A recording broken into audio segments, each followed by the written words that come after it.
Greetings, welcome back to HM Live. I'm taking the opportunity to just kind of help you work through this whole idea of surviving the maze of church planting, and home missions is primarily for church planters. However, some of the things that we're talking about, including what we talked about last week in developing and positioning leaders, is relevant to pastors of churches that have been in existence for many years. One of the things that happens to home missionaries, and I'm telling you, I see this one probably as much as any, is that a fellow knows God has called him to a city, and he knows about having church. He knows about Sunday, and I've already talked about the fact that Sunday needs to be very special. You need to put a lot of focus on Sunday, do it right, and all of that. But what I see happening is a home missionary doesn't know what to do with the other 6 days of the week. And so again, you get stuck in the maze. You just get hung because there is no direction, there is no system. Sunday can very well be special, but the rest of the week there is no following up, no building toward the future on a consistent basis. Sunday is all they do. They do Sunday pretty well, but these other 6 days. As a church planter with a small group, or maybe just you and your family getting started, time is of vital importance. And in reality, you've got the same 24 hours in a day that I have. But a home missionary who does not know what to do with the other 6 days of his or her week really does have a problem. It's a problem that is pointed out. It's a problem that you can never move beyond. You have limited hours, you have limited help, there's nobody to delegate anything to. It rests on your shoulders, and so to borrow a term from the secular world, you can't work harder, you have to work smarter. Now I want you to work hard, but you also got to work smart. I often ask myself, even these days, the question, what am I working on this week that will matter a year from now? What am I doing on Monday of this week that is of eternal consequence? The other 6 days of the week, what you do with the other 6 days of the week is in many ways going to make or break the effectiveness of what you do as a church planter. I'm going to break this into several different areas of activity that need to happen in each and every week. You have to have all of these. This is not multiple choice where you can pick and choose and say, I'll do these 4 and let the other 2 go. Doesn't work that way. All of this has got to happen. The first is something that has to happen for every Christian, and that is you have to have some spiritual disciplines in your life. This is your personal time with God. And as a home missionary, some of your spiritual discipline is going to take place while you're watching and praying or while you're driving and praying. But you also must have some quiet time with God where that you talk to Him and He talks to you. Reading the Bible, not sermonically, just reading the Bible. Devotional material. These things have to be part. They must be part of almost every day. The other 6 days of the week, you say, come on, tell us something that's brilliant and deep that can help us start a church.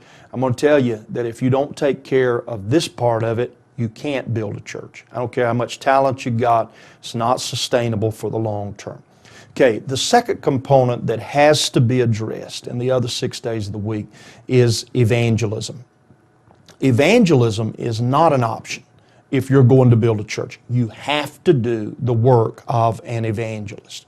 Now, to me, evangelizing a community in the era that we're living in involves several things. The first is networking. Okay, networking means that you're getting acquainted with new people and you're moving that relationship with this person or with people you've known for a period of time. You're moving each of those relationships to another level. These are people you're going to reach. These are the people that you're going to win. This, if we were in the insurance business, this would be your prospect list. And your prospect list never shrinks. It's always growing. You never take a name off the prospect list. You just keep adding to it. Okay, who do you know? Let me just get this right where you live. Who do you know that you did not know a week ago? Well, hadn't really had the chance. Yeah, you've had the chance. You've been to Walmart, and you've been to the grocery, and you've filled up with fuel, and you went in the quick stop, and you saw people in various settings and situations, and your kids playing outside with other children in the neighborhood. Who do you know? And if you're not adding people to your network, if you're not building new relationships, if you're not getting acquainted with people, learning their name, their phone number, email address, beginning to connect with people, particularly people who are wounded, weary, hurting, you're not going to build a church. How do you plan to follow up on that new acquaintance? Is there some hook of common interest? It may be an area of need. Perhaps that family has a new baby, and you have a toddler just a few months ahead, and you've got some clothes that would fit their new baby. Okay, you got a hook, you got an open door to donate, to give, to drop in on their house. Maybe you could offer, if that's not the point or the opportunity, you could offer a baby dedication or a blessing.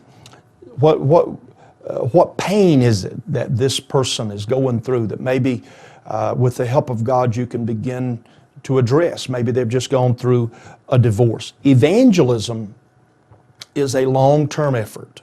It is a long-term effort, and you need a long-term strategy in dealing with people.